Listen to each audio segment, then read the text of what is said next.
Hi friends. మనం ఇప్పుడు set theory ఫంక్షన్స్‌లో కాంపోజిషన్ మీద ఒక ప్రాబ్లమ్ ట్రై చేద్దాం. ముందుగా ఏ అనే సెట్‌లో 1, 2, 3, 4, 5 ఎలిమెంట్స్, అలానే బి అనే సెట్‌లో 1, 2, 3, 8, 9 అనే ఎలిమెంట్స్ తీసుకుందాం. ఇందులో వచ్చేసరికి మనకి ఫంక్షన్ ఎఫ్ అనేది ఏ టు బి అనేసి ఇచ్చారు. ఇది ఆల్రెడీ గివెన్ 1, 8, 3, 9, 4, 3, 2, 1, 5, 2. అలానే జి అనే ఫంక్షన్ ఏ టు ఏది కూడా ఆల్రెడీ డిక్లేర్ చేయడం అనేది జరిగింది. సో, ఇప్పుడు మనం ముందుగా ఫైండ్ ఎఫ్ ఎఫ్ఓజి ఇంకా జీఓఎఫ్ ఇంటూ ఎఫ్ఓఎఫ్ ఇంకా జీఓజి చూసుకుందాం. ముందుగా ఎఫ్ఓజి మనకు ఉండే ఎలిమెంట్స్ 1, 2, 3, 4, 5 కాబట్టి ఎఫ్ఓజిని 1, 2, 3, 4, 5తో మల్టిప్లై అంటే స్టెప్ బై స్టెప్‌గా రాసుకుంటాం. సో, దీన్ని ఎలా చేస్తాం? ఎఫ్ ఆఫ్ జి ఆఫ్ 1 కాబట్టి ముందుగా ఎఫ్ ఆఫ్ నుంచుకొని జి ఆఫ్ 1 వాల్యూని ఏసుకుంటాం. జి ఆఫ్ 1 వాల్యూ ఎలా కనుక్కుంటాము అనంటే మన జిలో 1 యొక్క అదర్ కోఆర్డినేట్ చూసుకుంటాం. అంటే ఇప్పుడు మనకి జీలో ఫస్ట్‌ది 1, 2. సో, మనకి జీ ఆఫ్ 1 కాబట్టి జీ ఆఫ్ 1 అంటే 1 పక్కనున్న coordinate. So, 2. So, G of 1 value వచ్చేసరికి 2 అనమాట. దీని నుంచి మనం ఎఫ్ ఆఫ్ 2. ఎఫ్ ఆఫ్ 2 తెలిసిందేగా సేమ్ అలానే. సో, ఎఫ్ ఆఫ్ 2 అనేది ఎక్కడుంది? ఎఫ్‌లో ఉంటది. సో, 2 పక్కన 1 ఉంది కాబట్టి ఇంకో కోఆర్డినేటు.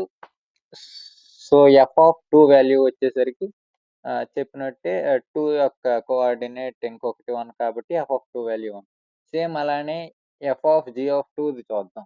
రిమైనింగ్ అలానే సేమ్ కాబట్టి ఎఫ్ ఆఫ్ జీ ఆఫ్ 2ది తీసుకుంటే ముందుగా g of 2. So, G of 2 అనంటే మనం జీలో ఎతకాలి. జీలో 2 ఎక్కడుంది ముందుగా? 2. దాని యొక్క కోఆర్డినేట్ వచ్చేసరికి కూడా 2 ఉంది. సో, జీ ఆఫ్ 2 వాల్యూ వచ్చేసరికి 2. ఇప్పుడు మనం ముందు ఎఫ్ ఉండిపోయింది కాబట్టి ఎఫ్ ఆఫ్ 2. ఎఫ్ ఆఫ్ 2కి మళ్ళీ ఎతుక్కుంటే సేమ్ ఎఫ్ ఆఫ్ 2 వాల్యూ వచ్చేసరికి కూడా సేమ్ 1. సో, ఇప్పుడు ఇంకొకటి ట్రై చేద్దాం. ఎఫ్ ఆఫ్ జీ ఆఫ్ 3 ఉంది. So, F of g of 3 అనంటే ఇప్పుడు ముందుగా మనం జీ ఆఫ్ 3 కట్టాలి. అంటే జీ ఆఫ్ 3 అనంటే జీలో 3 ఎక్కడుందో ముందుగా చూసుకోవాలి. అంటే సింపుల్‌గా చెప్పాలంటే ఎక్స్ యాక్సిస్‌లో 3 ఉండాలి జీలో. ఎక్స్ కోఆర్డినేట్‌లో. సో, 3 పక్కన ఉన్నది మనకి ఆన్సర్ అవుద్ది. సో, జీ ఆఫ్ 3 వచ్చేసరికి 1. సో, ఎఫ్ ఆఫ్ 1 ఇప్పుడు ఎఫ్ ఆఫ్ 1లో ముందుగా ఎక్స్ కోఆర్డినేట్‌లో ఎక్కడైతే 1 ఉందో ఎఫ్‌లో చూసుకోవాలి. చూసుకొని దాని యొక్క ఇంకొక కోఆర్డినేట్ రాసుకుంటే అది 8. సో, ఎఫ్ ఆఫ్ 1 వాల్యూ వచ్చేసరికి 8. అలానే 4కి 5 కూడా చేసుకుంటాం. ఫైనల్‌గా ఏముంది అనంటే ఆహ్, జీ ఆఫ్ రాసుకున్నాం కదా! ఆటిల్ని ఎక్స్ ప్లేసుల్లోని నెక్స్ట్ మనకి ఫైనల్‌గా ఎఫ్ ఆఫ్‌లో వచ్చిన ఆన్సర్‌ని వై ప్లేసుల్లో రాసుకొని ఒక కోఆర్డినేట్ సిస్టమ్‌ని ఫార్మ్ చేసుకున్నాం. ఎలా అంటే ఇప్పుడు స్టార్టింగ్‌లో ఎఫ్ ఆఫ్ జీ ఆఫ్ 1 కదా! సో, జీ ఆఫ్ 1 కాబట్టి అది ఎక్స్ ప్లేస్‌లో 1. లాస్ట్‌కి మనకొచ్చిన value F of 2 equal to 1 కాబట్టి అది వై కోఆర్డినేట్ ప్లేస్‌లో ఉంది. అలానే సెకండ్‌దేటి జీ ఆఫ్ 2 కాబట్టి సో, ఎక్స్ కోఆర్డినేట్ వచ్చేసరికి 2 మళ్ళీ ఎఫ్ ఆఫ్ 2 వాల్యూ 1 కాబట్టి అది వై కోఆర్డినేట్ వచ్చేసరికి 1. సేమ్ అలానే 3కి.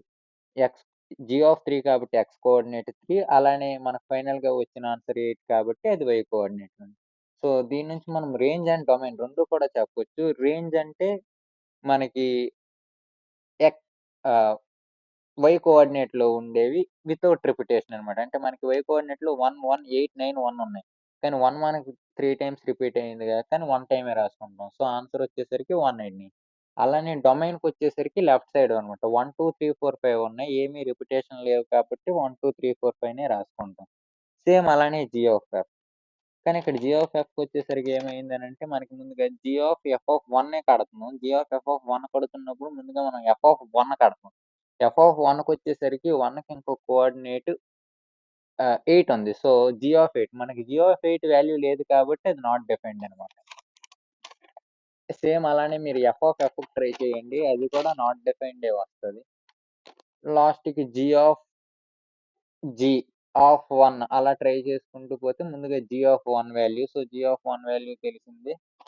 1 యొక్క ఇంకొక కోఆర్డినేట్ జీలో ఎతికి రాస్తే 2. సో, ఫైనల్‌గా g of 2. G of 2 value వచ్చేసరికి మళ్ళీ జీలోనే సెకండ్‌ది అదే. 2 ఎక్కడుంది ఎక్స్ యాక్సిస్‌లో ఎతుకుతాం. సో, ఎతికాక దాని ఇంకొక కోఆర్డినేట్ ఎటి 2. సో, 2 అలానే అనమాట. రిమైనింగ్ అన్నీ కూడా.